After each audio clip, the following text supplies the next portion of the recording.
அளவீடு. பிஹெச் அளவீடு அப்படின்றத சொன்னது யார் அப்படின்னா சோரன்சன் அப்படின்ற அறிவியல் அறிஞர்.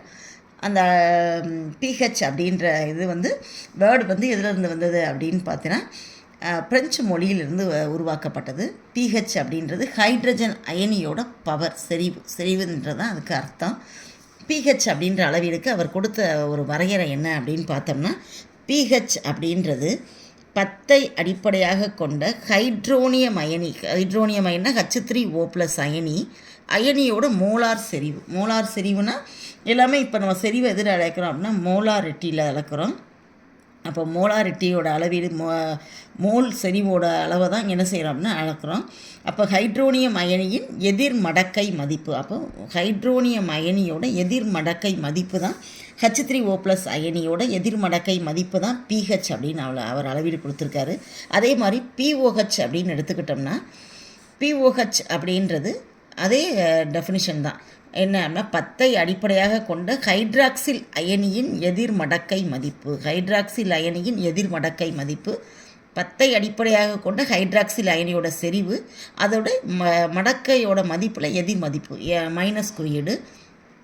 இங்கே ஏன் மைனஸ் குறியீடு கொடுக்குறோம் அப்படின்னு பார்த்தோம்னா, பிஹெச் அளவீடு அப்படின்றது இந்த H+ அயனியோட செறிவும் சரி, OH- அயனியும் செறிவும் சரி, அதனோட மதிப்பீடு எப்போவுமே எப்படி இருக்கும் அப்படின்னா 10⁻⁻7 தான் இருக்கும். அப்போ 7 இருக்கிறதுனால இங்கே லாகோட எதிர் மதிப்பு கொடுத்தா மட்டும்தான் பிஹெச் அளவீடு ஒரு பாசிட்டிவ் வேல்யூ ப்ளஸில் கிடைக்க முடியும். அப்போ இந்த H3O+ அயனியோட செறிவை நம்ம போட்டோம் அப்படின்னா -log 10 H3O+ அயனியோட செறிவு எழுது 1 × 10⁻⁻7. அப்போ நம்ம இந்த 1 வச்சு எதை பெருக்கினாலுமே அந்த மதிப்பு தான் நமக்கு கிடைக்கும். அதனால் என்ன செய்கிறோம்னா 1 நமக்கு இந்த இடத்துல 1 தேவையில்லை, இருந்தாலும் போடுறேன். 10⁻⁻7. அப்போ 10⁻⁻7 நம்ம இந்த -7 இங்கே முன்னாடி கொண்டு வந்தோம் அப்படின்னா இந்த -log இந்த மைனஸும் அந்த மைனஸும் என்ன ஆகும் அப்படின்னா ப்ளஸ் ஆயிரும். அப்போ இந்த பக்கம் என்ன கிடைக்கும், log 10⁻10. log 10⁻10ஓட மதிப்பு 1. log 10⁻10ஓட மதிப்பு என்ன அப்படின்னு பார்த்தோன்னா 1. அப்போ பிஹெச் = +7. அப்போ இதே மாதிரி H3O+ அயனியோட செறிவு நம்ம நீரின் சுய அயனி பெருக்கத்தில் பார்த்துருக்கோம். அதே மதிப்பு தான் கிடைக்கும். ஏன்னா H+ அயனியோட செறிவும் OH- அயனியோட செறிவும் நீரில் சமமாக இருக்கும். இப்போ 10 அடிப்படையாக கொண்ட -7, 10 அடிப்படையாக கொண்ட ஹைட்ராக்சில் அயனியோட எதிர் மடக்கை மதிப்பு பிஓஹெச். அப்போ -log 10⁻⁻7. இந்த -7 முன்னாடி கொண்டு வந்தோம்னா மைனஸும் ப்ளஸ் ஆயிரும். அப்போ +7 log 10⁻10 இந்த மதிப்பு 1. அப்போ பிஓஹெச்சோட வேல்யூவும் 7. இப்போ H3O+ அயனியோட செறிவு OH- அயனியோட செறிவை பொறுத்த வரைக்கும் இப்போ நம்ம எப்படி கண்டுபிடிச்சிக்கலாம் அப்படின்னு பார்த்தோம்னா, எப்போவுமே 10⁻⁻7 அந்த H+ அயனியோட செறிவாக இருந்துச்சு. H3O+ அயனியோட செறிவு அப்படின்னு பார்த்தோம்னா 10⁻⁻7 விட அதிகமாக இருக்கணும். அதுவே OH- அயனியோட செறிவாக இருக்குது அப்படின்னா 10⁻⁻7 விட குறைவாக இருக்கணும். இங்கே OH- அயனின்னு சொல்ல முடியாது. OH- அயனியும் என்ன அப்படின்னு பார்த்தோன்னா இந்த இடத்துல H+ அயனியோட செறிவை விட குறைவாக இருக்குது அப்படின்னு சொன்னோம்னா இது கார கரைசலாக மாற்றப்படும். அப்போ எப்போவுமே இந்த 10⁻⁻7ன்னு சொல்லும் பொழுது இந்த மதிப்பு முன்னாடி வரும் பொழுது தான் அது 7ஆக மாற்றப்படுகின்றது. அப்போ 7 அப்படின்னு சொல்கிறத இவர் சோரன்சன் என்ன பண்ணார் அப்படின்னா, பிஹெச் அளவிட எப்போவுமே H3O+ அயனியோட செறிவு அதிகமாக இருந்துச்சுன்னா பிஹெச்சோட வேல்யூ குறையும். அதுவே H3O+ஓட வேல்யூ குறைவாக இருந்துச்சுன்னா பிஹெச் அளவீடு அதிகமாகும் அப்படின்னு அவர் சொன்னார். அப்போ அவர் கண்டுபிடிக்கப்பட்ட அளவீடு என்ன அப்படின்னா 0 இருந்து 14 வரை தான் அளவீடு. 0 முதல் 7. 7 என்பது நீரோட பிஹெச்.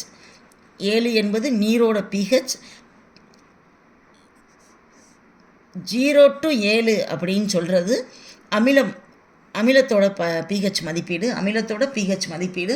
இந்த அமிலமே ரொம்ப 7 முதல் 14 அப்படின்னு சொல்கிறது காரத்தோட பிஹெச் மதிப்பீடு. இந்த 7 இருந்து இப்போ 8 இந்த ரேஞ்சில் வரும் பொழுது வலிமை குறைந்த காரமாக இருக்கும். இதற்கு 10, 11க்கு மேலே போச்சுன்னா வலிமை மிக்க காரமாக இருக்கும். அமிலமுமே 1 முதல் 3 வரை உள்ள pH அளவீடு வந்து வலிமை மிக்க அமிலம். 3, 4க்கு அப்புறம் வரும்பொழுது வலிமை குறைந்த அமிலமாக இருக்கும். அப்போ சோரன்சன் சொன்ன அளவீடு என்ன அப்படின்னா pH அளவீடு 0 முதல் 14 வரை தான் அவர் சொன்ன அளவீடு. 7 என்பது தூய நீரோட pH. 7க்கு குறைவாக இருந்துச்சுன்னா அமிலத்தோட pH மதிப்பு, 7க்கு அதிகமாக இருந்துச்சுன்னா காரத்தோட pH மதிப்பு. அப்போ 7 என்று வரணும்னா கண்டிப்பாக என்ன இருக்கணும் அப்படின்னா 10⁻⁻7 விட H+ அயனியோட செறிவு அதிகமாக இருந்துச்சுன்னா தான் என்ன செய்யும் அப்படின்னா pH மதிப்பீடு 7ஐ விட குறைவாக கிடைக்க முடியும். அப்போ அந்த மதிப்பீடானது குறைவாக இருக்கும் பட்சத்தில் 10⁻⁻7ஐ விட குறைவாக இருக்கும் பட்சத்தில் மதிப்பீடு எவ்வளோ கிடைக்கும் அப்படின்னா pH அளவீடு அதிகமாக கிடைக்கும். 7ஐ விட அதிகமாக கிடைக்க வாய்ப்பு. அப்போ அது காரத்துக்கு ஈக்குவல். தேங்க்யூ. pHக்கும் pOHக்கும் இடையே உள்ள தொடர்பு அப்படின்றது ஒரு 3 மார்க் கொஸ்டினில் பெரும்பாலும் கேட்பாங்க. pH மதிப்பீடுனா என்ன அப்படின்றத சோரன்சன் சொல்லியிருக்காரு. pH அப்படின்றது 10ஐ அடிப்படையாக கொண்ட ஹைட்ரோனியம் அயனியின் எதிர்மடக்கை மதிப்பு, மடக்கையின் எதிர்மதிப்பு. pOH அப்படின்றது அதே தான் -log10⁻⁻OH-. இப்போ இது ரெண்டுக்கும் என்ன தொடர்பு இருக்குது அப்படின்னு பார்க்க போகிறோம். ஃபஸ்ட்டு அவர் என்ன செய்கிறாங்க, இது சமன்பாடு 1ன்னு வச்சுக்கிடுவோம், இது சமன்பாடு 2ன்னு வச்சுக்கிடுவோம்.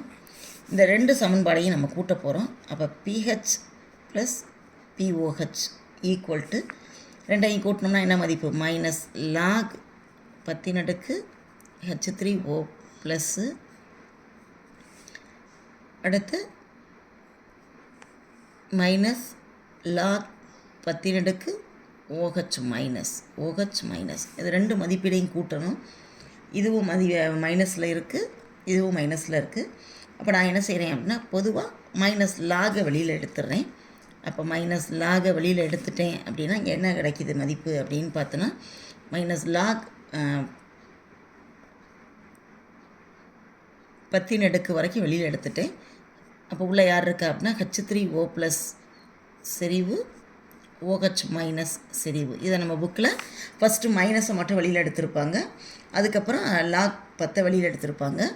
அப்போ நான் பொதுவாக மொத்தமாக வெளியில் எடுத்துட்டேன். அப்போ H3O + OH- நம்ம இப்போ தான் பார்த்துருக்கோம். என்ன பார்த்துருக்கோம் அப்படின்னா நீரின் சுய அயனி பெருக்கம் படி KW அப்படின்றது என்ன அப்படின்னா H3O + அயனியோட செறிவும் OH- அயனியோட செறிவும் தான் KW அப்படின்றத பார்த்துருப்போம். இப்போ அந்த log 10 H3O +ஐயும் log 10 OH- வெளியில் எடுக்கும்போது ரெண்டோட மதிப்பும் ப்ளஸில் இருக்குது அப்படின்னா லாகோட ரூல் படி அப்படின்னு பார்த்தோம்னா log A + log B அப்படின்னு 2 வேல்யூ இருக்குன்னா, ரெண்டும் ப்ளஸில் இருக்குதுன்னா அதை நம்ம எப்படி எடுத்துக்கிறலாம் பொதுவாக அப்படின்னா log AB அப்படின்னு எடுத்துக்கிறலாம். அப்போ இந்த 2 செறிவோட பெருக்குத்தொகை இது. பெருக்குத்தொகையை எடுத்துகிட்டு லாகோட வேல்யூவை பொதுவாக log 10 வெளியில் எடுத்துட்டோம். அப்போ இந்த H3O +ஐயும் OH- செறிவுன்றது நீரோட சுய அயனி பெருக்கம். அதோட மதிப்பு நம்ம கண்டுபிடிச்சிருக்கோம். நீரோட சுய அயனி பெருக்கம் KW அப்படின்னு கண்டுபிடிச்சிருக்கோம். அப்போ இந்த இடத்துல என்ன போடலாம் அப்படின்னு பார்த்தோன்னா pH + pOH ஈக்குவல் டு என்ன போட்டுக்கிறலாம் அப்படின்னு -log 10 KW அப்படின்னு போட்டுக்கலாம். இந்த H3O + OH- பதிலாக KW போட்டிருக்கிறோம். KWயோட வேல்யூ என்ன போட்டிருக்கோம் அப்படின்னா 1 × 10⁻14. 1 × 10⁻14. அப்போ pH + pOH equal to -log 10 1 × 10⁻14 அப்படின்னு போட்டோம்னா இந்த -14 முன்னாடி வந்துச்சுன்னா என்ன ஆகும், இந்த மைனஸும் அந்த மைனஸும் +14 மாறிடும். log 10 அப்படின்றதோட மதிப்பு 1. அப்போ pH + pOH ஈக்குவல் டு 14 கிடைக்கும். pH + pOH equal to 14 value கிடைக்கும். அப்போ pHக்கும் pOHக்கும் என்ன தொடர்பு அப்படின்னு பார்த்தோம்னா pH + pOH ஈக்குவல் டு 14. அப்போ இதுதான் pH அளவீட்டில் சோரன்சன் கொண்டு வந்த அளவீடு மதிப்புகள். pHோட அளவீடு அந்த பொருளோட காரத்தன்மையோட மதிப்பு என்ன, அமிலத்தன்மையோட மதிப்பு என்ன அப்படின்றத குறிக்குது. pHோட அளவீடு 7 அப்படின்னு இருந்துச்சுன்னா நீரோட pH 7ஐ விட குறைவாக இருந்துச்சுன்னா தன்மை உடையதாக இருக்கும். அப்போ அது அமிலப்பொருள் அதிகம், அங்கே அமிலத்தன்மை H+ அயனியோட அளவு அதிகம், 7 விட அதிகமாக இருந்துச்சுன்னா OH- அயனிகளோட அளவு அதிகம். அதனால் அதோட pH 7 முதல் 14 வரை இருக்கும்.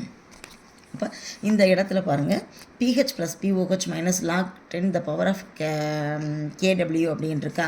இந்த -log 10 kW அப்படின்றத நம்ம எப்படி கூட போடலாம் அப்படின்னு பார்த்தீங்கன்னா pKW அப்படின்னு கூட போடலாம்.